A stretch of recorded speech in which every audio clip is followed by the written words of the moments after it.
From Burleson to Venus and Grandview to Godley, this is the voice of Johnson County, JoCo Community Radio. Hey, Jill, congratulations on your son getting into the college of his dreams and with a full scholarship, too. Yes, we are so proud of him. You know, I'll be honest, I'm a bit worried about our daughter getting into college. It's so competitive out there, and I feel overwhelmed with where to start. I completely understand. And I felt the same way. And then I met Dr. Gina of Education Prep Centers. She put a plan in place that helped our son stand out in the admissions process and that gave us a peace of mind for how to create a financial roadmap for his future. Wow, that's great. Sounds like I need to give her a call. Yes, she definitely helped our son find the perfect college, meet all his deadlines, and help us feel less anxious about the whole process. You need to reach out to her. Just check out educationprepcenters.com and set up a complimentary assessment with Dr. Gina. You'll be so glad you did. Education Prep Centers, college admissions made easy.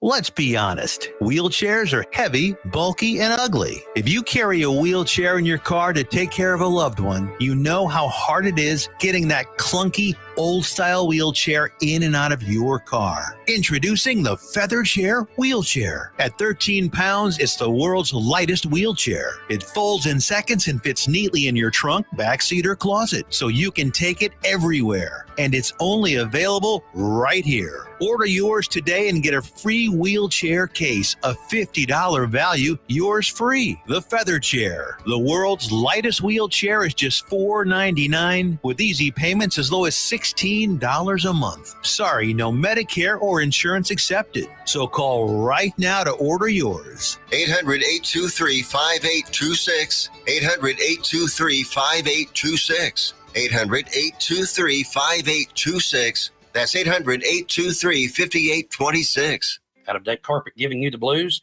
Tired of your old dingy and broken tile? Let my friends at the Floor Store in Cleveland, Texas give your home the makeover it deserves. This is Old Taco Joe coming to you for the Floor Store. Whether it's carpet, tile, wood flooring, or real wood laminate, the Floor Store can cover all of your flooring needs. Located at 405 West Henderson Street in Cleveland, Texas, owner Brent Harris can help. Shower tile, tub surrounds, even backsplashes. Give them a call today at 817-641-9444. The Floor Store, they got you covered. Wilfred Brimley for Loafing Dog. Hi, I'm Wilfred Brimley for Loafing Dog. You know, when I get the hankering for a hot dog, I go to Cleveland, Texas. Just a couple blocks off the square, they got Loafing Dog. They got the Neely Dog, the Mary Sunshine Dog, the Casey Dog, and the Shirley Dog. Why, they even got the Pacer Dog, the Brooklyn Dog, and the Jim Dog. Can't forget the Shane Dog, or the Joy Dog, and the Monty Dog. I like that fool. The Nakia Dog and the Braxton Dog round things off. Why, they even got a kids menu too. Loafing Dog, 208 East Chambers Street, Cleveland, Texas. Lunch, catering, or takeout, plus outdoor seating. Phone number is 817-556-1040. This is Wilford Brimley. And don't forget, Loafing Dog won't give you diabetes. When you're hungry for tender brisket or some delicious homemade cobbler, then look no further than Leach Brothers Barbecue, located at 1106 East Henderson, Cleveland, Texas. Leach Brothers has been family-owned and operated since 1950. Take it from me, Taco Joe Orwinski. Todd and his family have been filling my belly breakfast, lunch, and dinner for a long time. Heck, I even have my own booth, open Monday through Saturday, 6 a.m. to 7 p.m. Come see them for dine-in, carry-out, and all your catering needs. You're listening to JoCo Community Radio.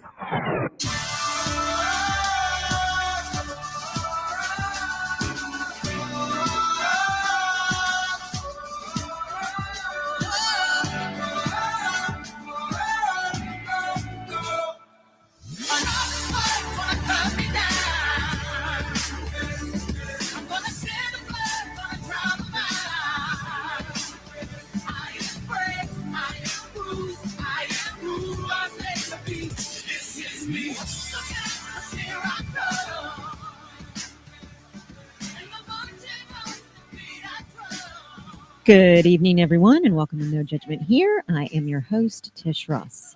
Well, he wasn't kidding when he said he was going to be flying in hot with his dad. Greg McBrayer is back. They are walking in the door. Welcome. How are you? We're going to get them set up with their headsets and their mic, but I am going to first kind of give you just a little bit of a recap in case you guys had not listened or tuned in when Greg was on the air the first couple of times I had him on. He has an amazing, amazing story that he came on and shared about his childhood and growing up believing that he was the product of racism. And his dad, Willie, is here to share his side of the story. I am super, super happy. We actually did not get a chance to do what I like to call a pre-interview because that's just the way that I work. But we're just going to go with it. We're going to go with it. And Willie, I'm going to give you these headphones to put on. Let's see. There you go. Awesome. Perfect. And I'm going to turn your microphone on. You guys weren't kidding. When you said you were going to be flying in hot, you were not kidding. Welcome, welcome. I'm so happy that you are here. I am so happy that I'm here too. I was speed racer. It was awesome. We came from Heiko. So when I put it in the GPS, I didn't put the actual address here, but I just put Burleson. It showed like an hour and like 15 minutes. And it was like 6:05 as we were coming out of the gate. So I was like, bullshit. Watch me shave this time off. And you did. And you did. Oh my gosh. Yeah, it was crazy. Well, Greg, I'm super happy that you're here. And Willie, welcome to the show. Greg, I want you to just give a little bit of a recap. I just very, very mildly kind of did a pre-introduction, but tell us just a little bit before we bring your dad into the picture. So my origin, I guess, was kind of a turmoilsome one that now I deeply, deeply appreciate. Mm-hmm. But lots of fighting, lots of, back and forth, lots of stress with not having any money, lots of like feeling like I wasn't good enough. And then the bomb of like, hey, I was raped. This is how you were born, blah, blah, blah. And then living with that all the way up until I was 25, and finding my dad rather finding me. We actually had him and I had actually a discussion on the way over here. I was like, by the way, when I refer to like, my dad versus my dad, I'm just going to say dad, and you're going to understand which one I'm talking about by the context. Right. Mm-hmm. Okay. And I was like, fair enough. Okay. So we agreed. Because Willie is not your biological dad. Right. But he's dad. Dad. He's dad. So both are dad. Right. So, when I met my real dad, my biological one, right? And I've heard a whole different story, one that wasn't really ridden with holes. The stories that I was getting from my mom and family members was kind of like, wait a minute, hold on, that doesn't quite make sense. Wait a minute, blah blah blah. So, the story that I received from my dad was like one that was very on point, very direct, and it was the same every time. And it was just like, wait, okay, there's something that's not okay here. And then that's when I, presented that to my family. It all blew up that it was actually true, that there was a lie that was shared from a young age that was kept going, and probably would have kept going if it hadn't have been for my dad finding me. So, that's the background. And then in the middle of all that was a marriage that I say, and I mean, that was mixed with Maury, Jerry Springer, and early Eminem. Like that's if all those had a baby, that was my marriage. So it was crazy. And I was actually just talking to him about that on the way up here. How like it was like a amplification of what I was raised with, what I saw as I was a kid, as I was raised, like this is normal, you know? So, hey, if you're going to do something, go freaking all out. So, you know, Man, you know, and for people that have not heard your story, I mean, there's so much more to it. I mean, because growing up, and then Willie, I want to ask you, I have a couple of questions for you. Growing up, believing that you are the product of a rape. And again, people need to go back and watch the show, Absolutely. because Absolutely. you know, if you could imagine, if you're new and listening to this, I mean, you're probably thinking, wow, what? This guy Right. grew up thinking he was a product of a rape, and then he finds out that it's not, because his real dad found him and told him the real story, the truth, and that it was racism. And then, you know, the crap hit the fan after Yeah. that, man. I mean, you went and you found out that that was the truth. Yeah. But to live as a young adult with believing that you were the product of a rape, and then almost ended your life. Yeah, And so there's so much Yeah. more to this story, people. You've got to go back and look for my shows that says Greg McBrayer on it, because it's deep. It is raw, and man, I mean, I believe that I and everyone that listened have a newfound respect for, you know, you may grow up in whatever people may call turmoil, or a life that you wouldn't necessarily be proud of. Right. But then to hear someone, you, say you're grateful for it, Absolutely. is huge. It is huge, because then that gives people the hope that they can overcome, and that their life growing up doesn't define who they are, but it, in a way, it you're so appreciative, because it almost helps you to become, right? Absolutely. I mean, it may not define you, but you become. Exactly. If that makes sense, right? Exactly. And you know, for me, it was the power of learning my choice. Mm. The power of learning my choice, right down to the way that I see a color, you know, the way that I feel about a color. Mm. You know, it came down to really profoundly practicing my choice. That's really was my key to finding like that appreciation. Because, you know, like we all say, hey, if I had a time machine, if I could go back in time, knowing what I know now, blah, blah, blah, I wouldn't want to change a thing. Mm-hmm. Like not one bit. And actually I was just talking to my dad on the way over here about that is, you know, like every single part of the turmoil, quote unquote, that I went through as a kid, as a teenager, as a young adult, all that good stuff, I wouldn't change. Mm. It's because it's created in me a profound understanding of, hey, this is what I don't want. You know, this is where imbalance leads. This is where, you know, like the equation not being balanced, you know, like you can't take, you know, a math equation and switch around all the numbers and signs and expect it to come out right. Right. So it's a profound understanding of, hey, this is what it looks like. This is what it feels like.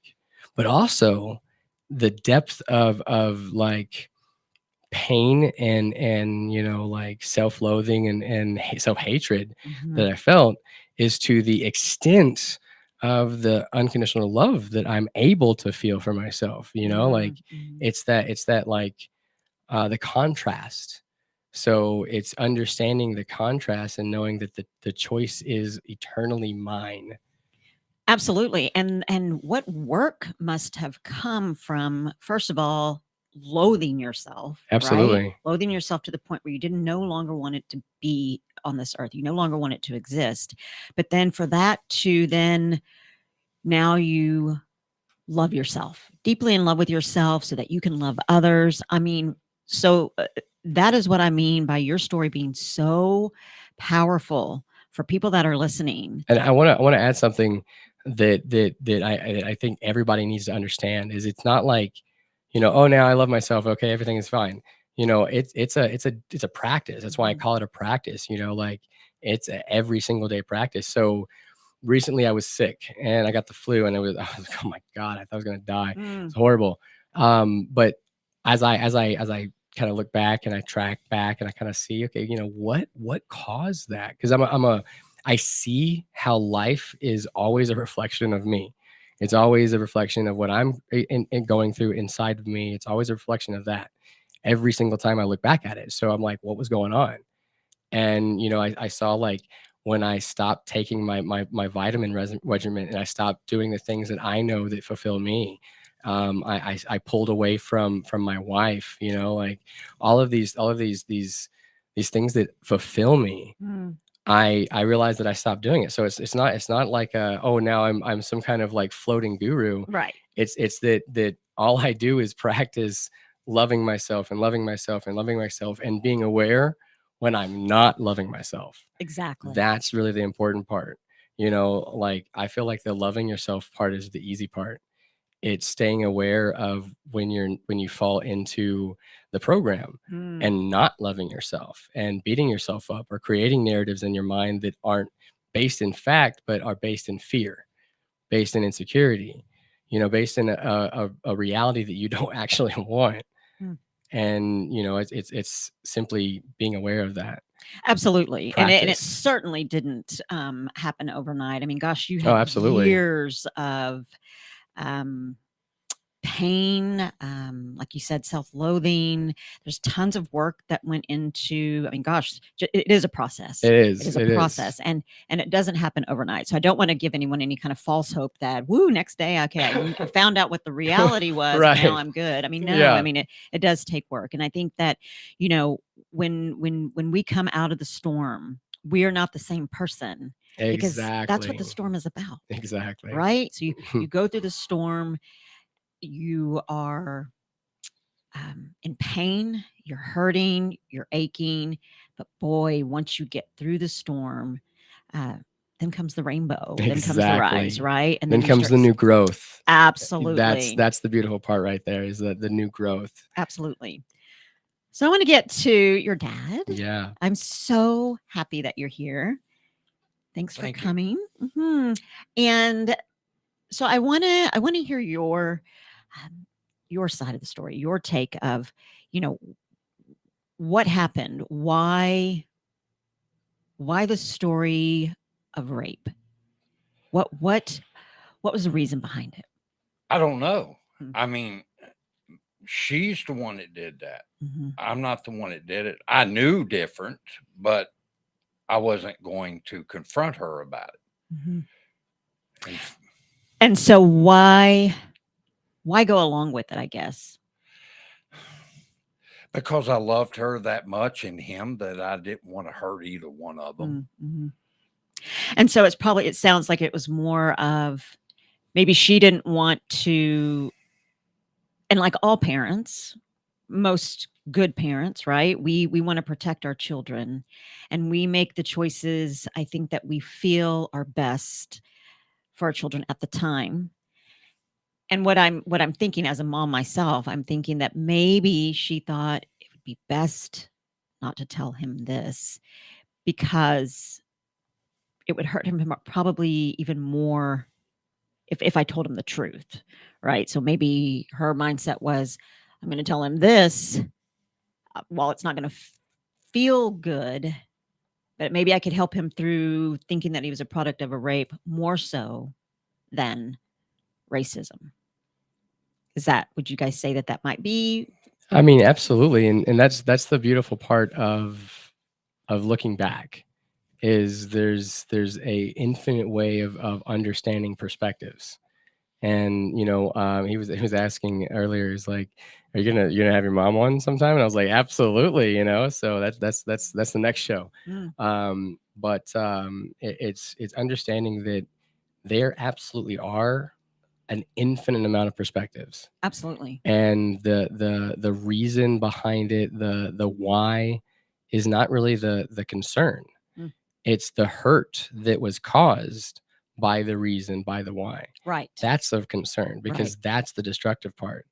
Absolutely. The reason isn't, because in a lot of ways, we as I feel like we as humans, just as the human condition, we do things in like a attempt to protect ourselves, to like in the best intentions, you know, that kind of thing.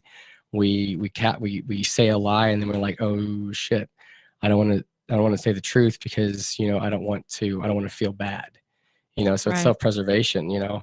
So I'm not saying that lying is okay by any means. Right. I mean, just own up to it, you know.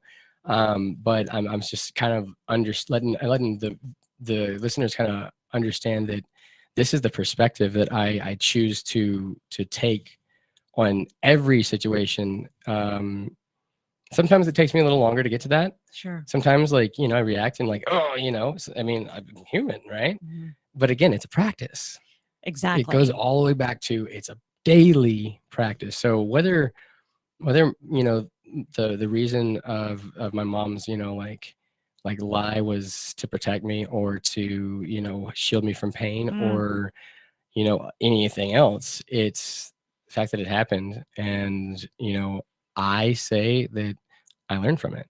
I say that, hey, I appreciate that because it helps me further define me, not because how I was lied to and scarred, but because, hey, I was lied to and loved. You know, like I chose to love rather than, you know, hold on to like, oh, you know, you horrible mom, you know, I have issues, blah, blah, blah. I mean, yeah, I did that for a long time. And even times when I didn't really realize where this intense anger was coming from, or this intense like feeling of you're not good enough. Right. But again, it's the choice, the practice of, you know, self-introspection, you know, like, why do I feel this about this occurrence? Because there's nothing I can do about changing the occurrence, but I have everything to do with how I feel about it. Exactly. And that's the point. That's kind of the profound point that I always seek in every issue, every situation. And I love that. I love that. And I think that your perspective is something that we can learn from. Obviously, you're not denying that you wanted to know why, and just Absolutely. like any kid would want to know why. But 100%. I love that the pain is what really matters, the pain and healing from that. So, Willie, I want to know, tell me a little bit about yourself and why you agreed to come on, and what do you want to share in terms of Greg's upbringing, his story that he shared? At the time when all this was going on, that I just worked all the time trying to support him and his sister. And, you know, I didn't know what to do about the situation because I grew up in a battered home and my childhood wasn't great either. So I didn't know what to do. I mean, you know, it's like people say that when you have children, there's not an owner's manual. So, you know, definitely true. That is true. Yes. When you're raising kids, you make mistakes and you learn from them and you go on. And, you know, it's the first time that I met him. How old was he when you met him? 2 months. 2 months. Okay. Yeah. He was around 2 months old, and his mother and I got married when he was 2 years old. So he's been a good kid, and then again, he has not. You know, there was a difference in our way of thinking, and we finally got over that, and we finally agree a lot eventually. But I love him with everything I got, and I always will. And if anybody says that he's not my son, they will get in a fight. I understand. I understand. Plain and simple, because I've raised him since he was about 2 months old, and he's my kid. And so, how difficult, I guess, for you, right? So you didn't want to, you love and respect your wife, and I so admire and respect that, especially because I'm married and, you know, for my husband to stand by my side and when it comes to whatever, right? Disciplining my children or making a choice about whatever it is, a job, employment, whatnot. He supports me and stands by my side. And I love that about you. It's clear that you stand behind and love and support your wife, Greg's mom. However, I want to know how, and you can choose to not answer this if you like. I always tell Greg I ask some of the hard questions. I want to know how it made you feel to not be able to tell Greg, I need to tell you exactly when he started questioning, like, hey, what's going on? You know, how did it make you feel to have to withhold the truth? It hurt. It hurt really bad, but I was thinking I was protecting him and her at the same time, where now I wish I would have said something a lot sooner. But, you know, you can't change the past. Exactly. And so when Greg, in the last show, one of the last shows, Greg had chatted about his grandfather. Was that your dad? Was it Willie's No, dad? that's my mom. My mom's dad. Mom's Yeah, dad. Okay. And you share that you also grew up in a battered home. Yes. An abusive home as well.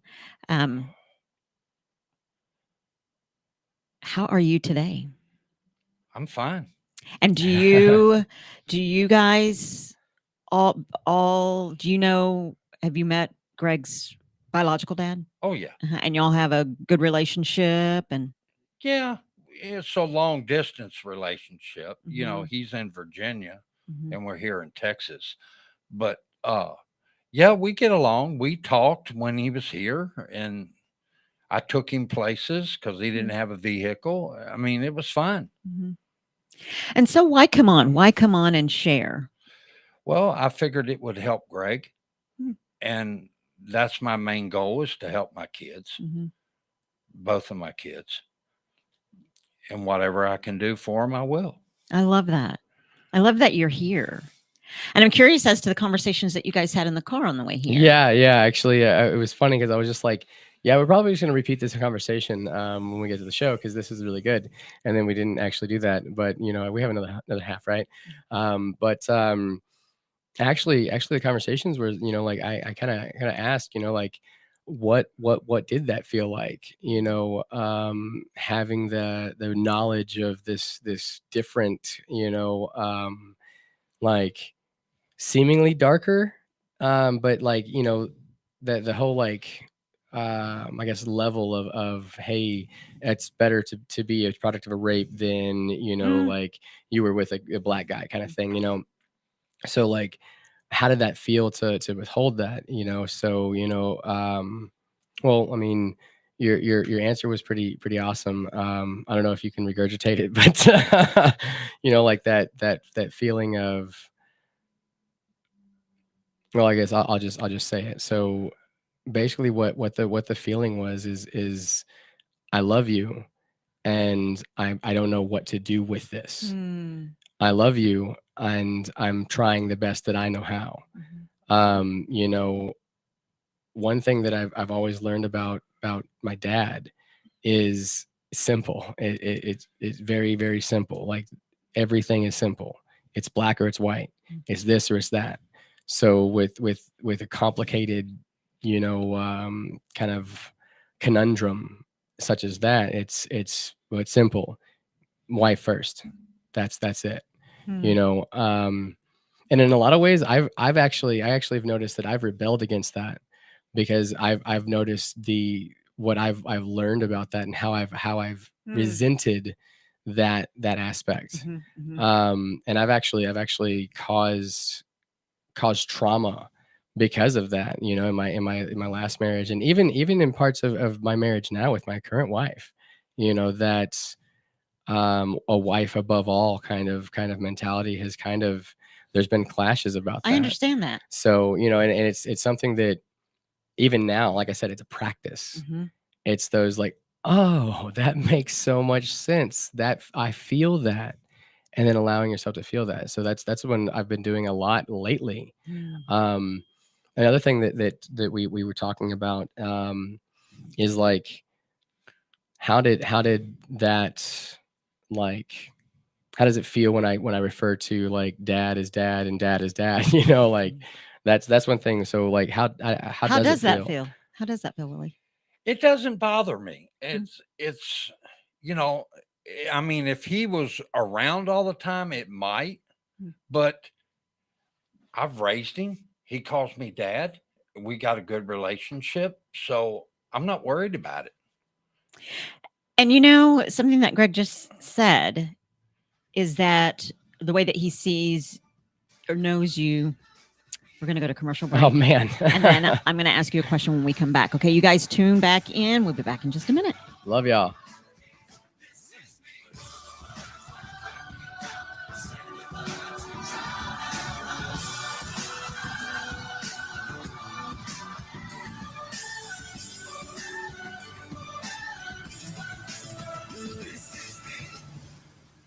If you are trying to quit drinking or doing too many drugs, listen to me. You don't know me and we'll never meet. I had a problem like you once. I drank and used to party a little too much till it got out of control and almost ruined my life. I realized I needed help to fix my problem before it totally destroyed me. If you've tried to fix your drinking and drug problem and you know you can't do it alone, you need to call the National Treatment Advisors. They'll immerse you into a 30-day program to replace your old habits with new habits and totally change your life. And if you have PPO private health insurance, the entire program may be covered. Fix your problem right now before it gets any worse. Get clean. Call now and learn more. 877-247-1581. 877-247-1581. 877-247-1581. Hey, there's something you forgot to do. It sure is hot. Are you sweating like a dog? Wait, what? Dogs don't sweat. Oh no, you forgot to get your window tinted. Whether it's the kitchen window that sits in the sun for the hottest part of the day, or you just got new wheels, call Sharp Window Tinting in Burleson. 817-615-9379, or look them up on the web, sharpwindowtint.com.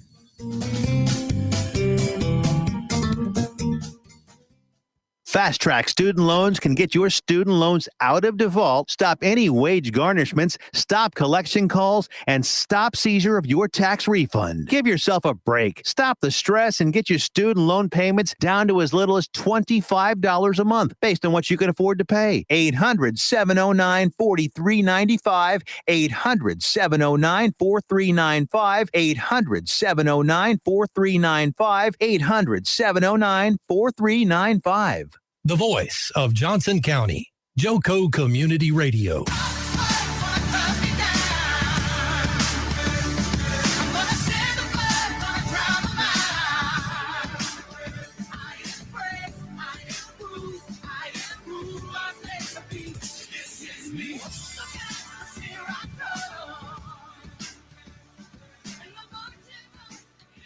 We are back to the second half of the show. Joco Community Radio is proud to be the voice of Johnson County, Texas, and is live 365 days a year on the TuneIn Radio Network. To listen or watch, simply go to tuneinjoco.com to choose where and how. The Joco Community Radio app is now available for free on Android and Apple devices. Simply search your store. Check out our lineup and more on jococommunityradio.com. This episode and more is brought to you by Patriot Claims, making your insurance work for you. Reach out to your Texas sales rep, Nona Reed, at 844-TEXHAIL. That's 844-839-4245. And as always, if you have any questions for Greg or Willie or myself, feel free to call in. The call-in number is 817-637-2585. We are back, and I'm super happy that you guys are here. One of the questions that, I want to get back to the question I was going to ask you before we went to the break. So Greg had mentioned that he knows you to be, as a man, as a father, someone where everything is black or white. right or wrong.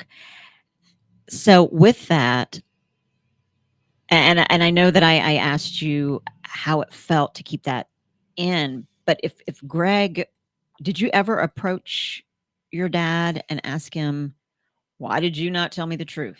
Absolutely, absolutely. There's actually in the time that I actually got in a fist fight with my grandfather that day. And your it was grandfather meaning your mom's dad. Yeah, Okay. mom's dad. Yeah, Mhm. yeah. That day, I was the first time I really confronted him, about it.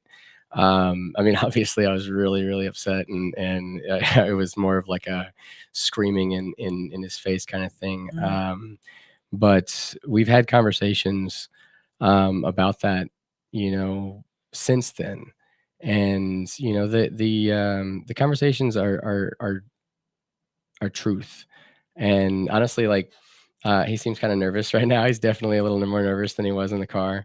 Um, so maybe we'll keep at it, and maybe could bring him back another time to like really get to it. But the understanding that I have for why, again, it's about love.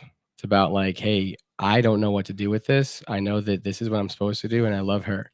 So I'm gonna stick with what she tells me to do, because that's how it's supposed to be. And so, Willie, did you ever have, before the truth actually came out, did you ever have discussions with Greg's mom and say, what do you think about telling Greg the truth? Do you think we should tell him the truth? Or did you ever bring up those discussions with your wife? No, she asked me once if what I knew about that. And I told her, I said, well, I knew that you weren't raped. And I said, well, you need to tell Greg. And then the next day or so, I think she did. Oh, really? Yeah. And then how old were you, Greg, when that happened? So that was after the like big blow up. That was when, like, that was after I had actually met my dad. And we had a conversation. It was on the back porch when they lived in Dublin, and we had a conversation about why she said what she said, why she kept the lie going, that kind of thing. And that was like that was that moment where I felt truth for the first time, but I also felt like there was a whole bunch of like holding back, a whole bunch of like non-ownership of just like, hey, this is what I did, because it was all about, I did this because of the pressures of this. My dad, my grandmother, or I guess my grandmother, her mom, the pressures of the way that you were raised. You marry your race. You don't have relations with a member of outside your race. They're okay. You can work with them. You can have friendships with them, but you don't enter into like a relationship, because that's not right.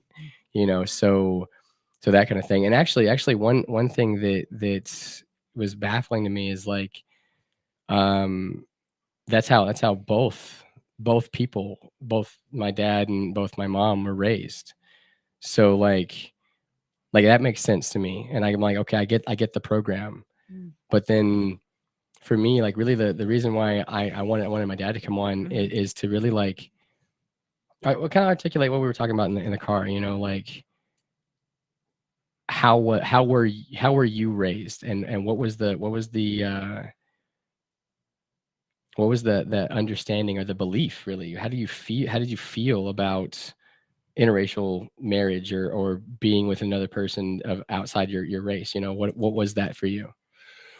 We weren't allowed. I mean, that was like abomination. If you did it, then you were just a bad person. And, in my eyes, if I would have done that, my dad would have shot me, plain and simple. And, that's the way I was brought up, and that's the way I always did. But I never condemned your mother or you about what happened, because I had realized when I got out on my own and started working that that's just the way life is. It happens. So you deal with it, So Yeah. that's what I started doing. And so I want to know how you How did you meet Greg's mom? And because it's interesting to me that you were raised that way, and then you meet Greg's mom, and you find out that her ex was African American. And what were your thoughts about all of that? It didn't bother me that much. Well, what? Tell her like what you said in the car, like that. What you were told in the beginning, you know, like of my nationality. It's kind of funny. Oh, okay, yeah. Well, his mother told me when I met, she showed me a picture of Greg, and I said, "Oh, he's kind of dark complected." Mm-hmm. And she goes, "Yeah, my ex-husband was Indian, Native American." And I was like, "Okay, we'll go with that." And then finally she told me that he was black. Mm. After we've been dating for several months. But I just can't stop expressing how much I fell in love with him when he was a kid, and always loved him, even though sometimes I was hard. Mm-hmm. But, you know, at that time, I thought that's what I needed to do. His mother, you know, didn't agree with the way I disciplined, but he turned out okay. You know, that's funny. You know, that's actually really funny that you said that, because you know, it really is. You know, I turned out okay, and it is crazy as my story is, as crazy as the like the things that I went through are. I can't, like I said, I can't really hate them like I once did, because every single little iota of pain or of questioning or of like, that doesn't make sense, has pushed me to seek what does make sense, seek what does feel good, you know, like literally every bit of sorrow that I felt the night that I was literally done, like, and end it all, like all of that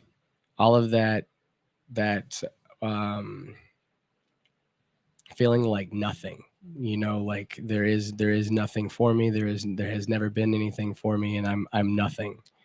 That, I mean, yeah, in a lot of forms was caused by the way I was raised, the things that I was taught. But that point, like, I can't hate that, because that point is literally when my life went and took a different trajectory. That point is when I really started seeking, because again, like, if I don't need any. You good? I mean, you can have mine too. No. Okay.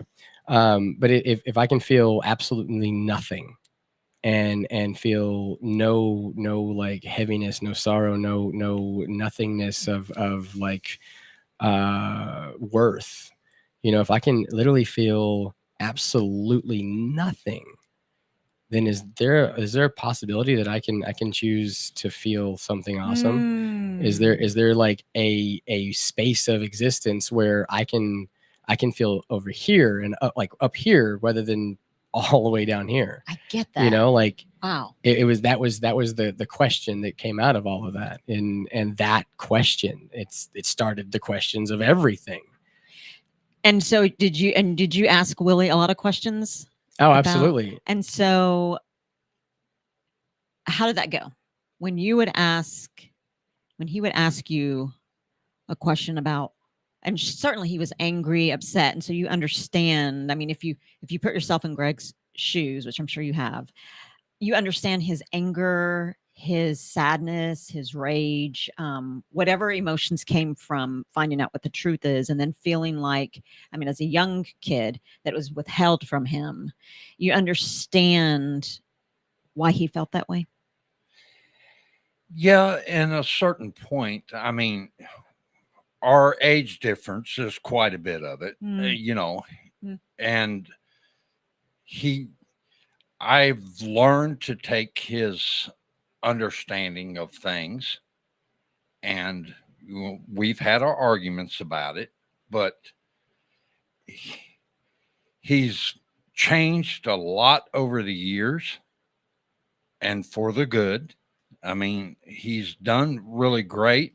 I mean, I'm proud of him, but he's learning every day, just like all of us. You know, none of us are perfect, right? And we never will be. And so, Greg, do you? So this is what's really cool about this is that when I ask Willie if he understood your rage, your anger, your sadness, your hurt, and Willie said to a certain extent he does because of the age difference. Yeah. Do you understand where Willie's coming from? I mean, the way that he was raised, right? Yeah, absolutely. You know, I mean, we have to put ourselves, I mean, if we, oh gosh, if I can articulate this, if anybody, not just you and I, but if anybody sits and rests in their own feelings or, I mean, yes, everyone needs to be affirmed and their feelings need to be validated. But if you stay there and you're trying to make everyone else believe what you believe, you're setting yourself up for failure and disappointment, right? Yeah, absolutely. And so the only, what we can do together, Willie, you, me, and my dad or my mom, is to understand that we understand to a certain extent. And that extent is, I understand this is the way that you were raised. And I understand that you're only going to be able to validate and understand my feelings to a certain extent, right? Because of the way that you were raised, right? And so you have to understand that with. So absolutely. So what really like helped me understand that really profoundly was actually meeting, you know, I call it Black Dad, you know, White Dad, Black Dad, you know, it's a game, but it was meeting him and really getting to know him and where he was from and his side of the same way, the same time frame, the same age, you know, so like understanding the other side, the contrast of it, that's what really brought it home to me of understanding like how deeply ingrained the programming of a different time is.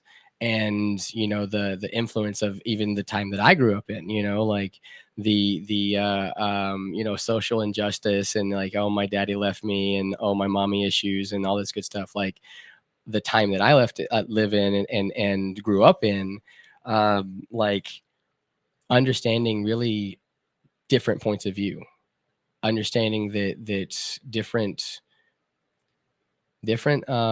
programmings work different. So different programmings are they make a different impacts, but all are they lead to dysfunction. They all lead to a imbalance in the program, imbalance in the equation, like I was saying in the first part of the show. So it's for me to practice staying outside of those programs and honestly seeing them in myself, honestly calling them out in myself, you know, like, why did I do that? Why did I feel that way? You know, is this a way that I was taught to feel? Is this a way that somebody else told me to feel? Same as, you know, systemic racism. It goes both ways, you know, like just like the left and the right, it's the same thing. Democrat, Republican, it's the same thing. It's a one-way centralized, like this is the only way that it has to be, that it can be, that it exists. So both sides have equal creative power in their own misery. Does it make sense? Yes. But let me ask you this. What about the people what would you say to the people that feel like their feelings aren't being validated? Do you feel like because a person, your dad, only or understands to a certain extent, were your feelings 100% validated? So absolutely not. I mean, so like, and how can anyone's feelings truly be 100% validated, because I mean, how am I going to plug into like his central nervous system and his point of view of like his actual sight from his eyeballs? How am I going to do that?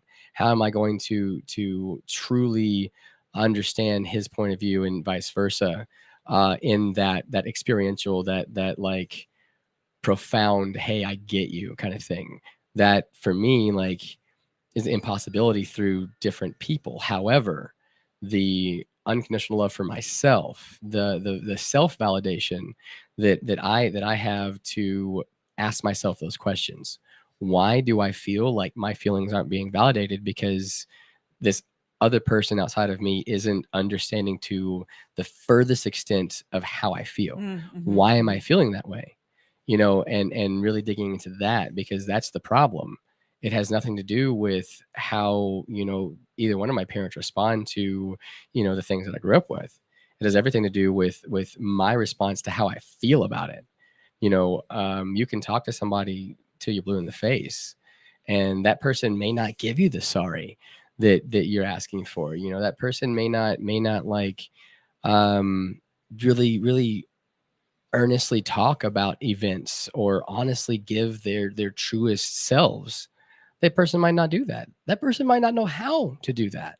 And I love that you said that, because there are people that are listening that may be waiting for an apology that they're never going to get. Exactly. And so they're just hindering themselves. 100%. Self-growth, because they're waiting, and it's not going to happen. And like you said, it may not even be that the person that they're waiting for the apology from just doesn't want to give it.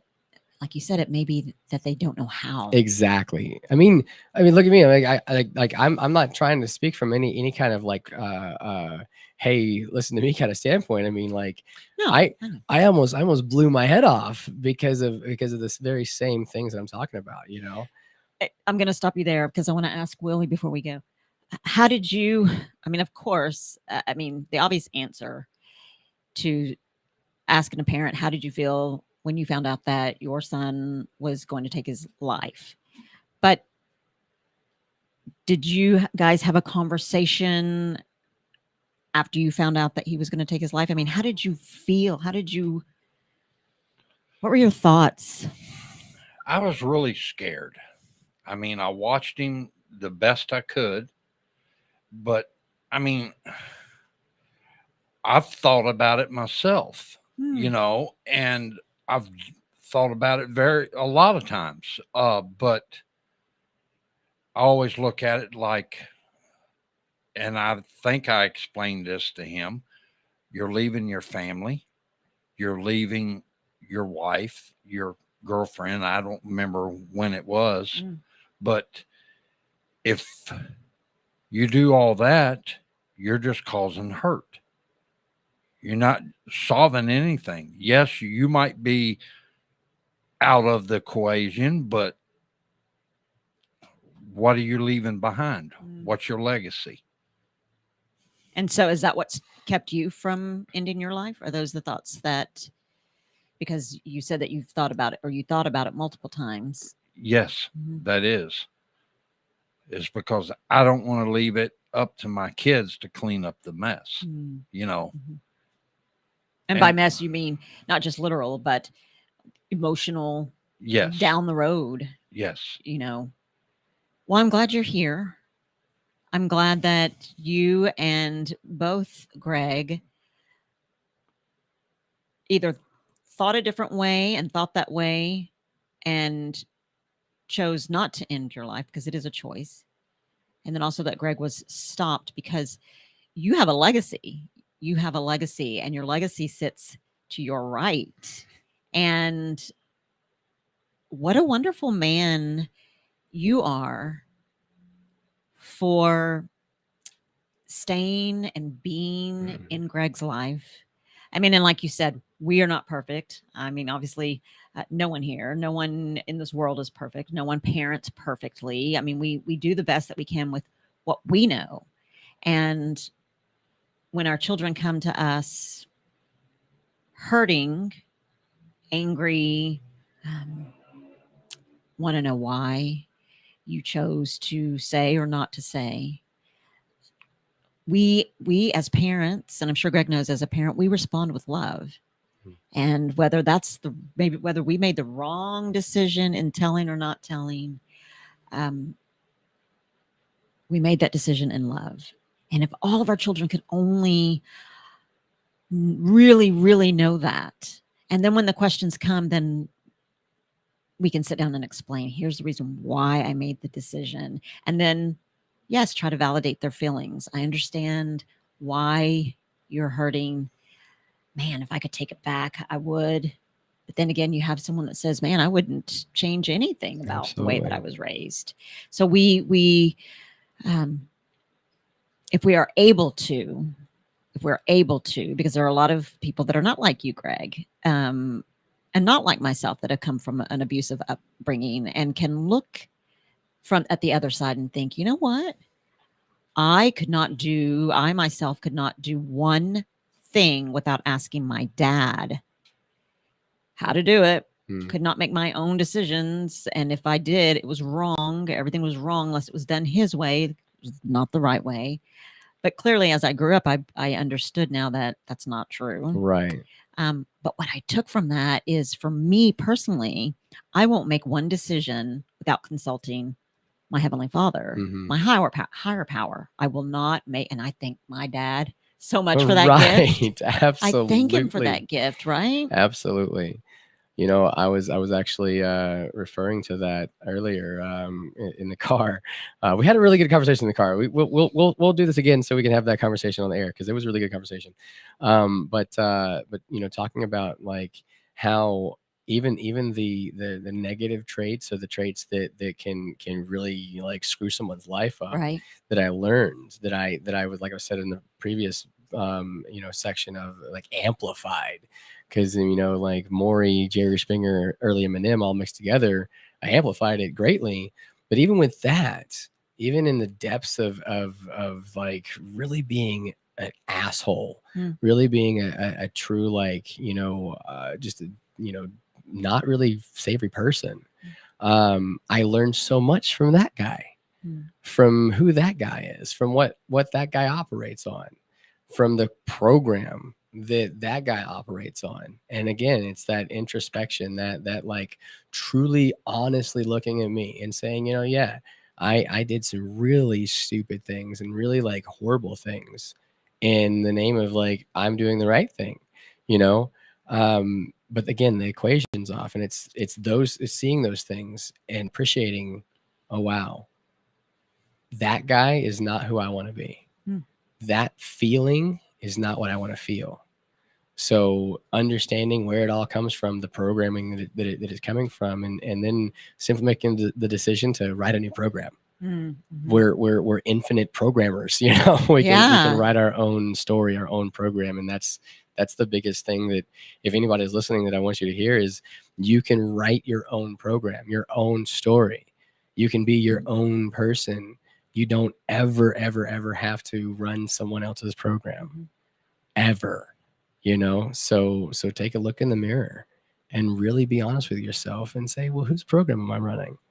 Absolutely. And Willie, I want to ask you, give us some wisdom. What have you learned from this whole experience? What kind of advice could you give a parent that may be in a situation and they're just like, yes, I want to stand beside my wife. Yes, I want to stand beside my husband. But boy, this feels wrong. What kind of advice could you give? Share your wisdom. Go with your instincts. You know, I was wrong in what I did, and I admit it. But go with your instincts. If you feel like you need to say something, say it. You know, don't hold it in for 20 some years like I did. You know, don't hold it in. Let it go. And you'll feel better, and they'll get over it quicker. Absolutely. I mean, because either way, you're going to have to deal with the repercussions. Absolutely. Right? Yeah. So truth is the way to go. Yeah. No matter what. 100%. Oh my gosh. Thank you so much for coming. I'm so blessed that you're here, Willie. Thank you so much. I appreciate you. Greg, thank you for bringing your dad. Thanks for coming so much back. for having me again. Hey, you guys have a great night. We will see you guys next week.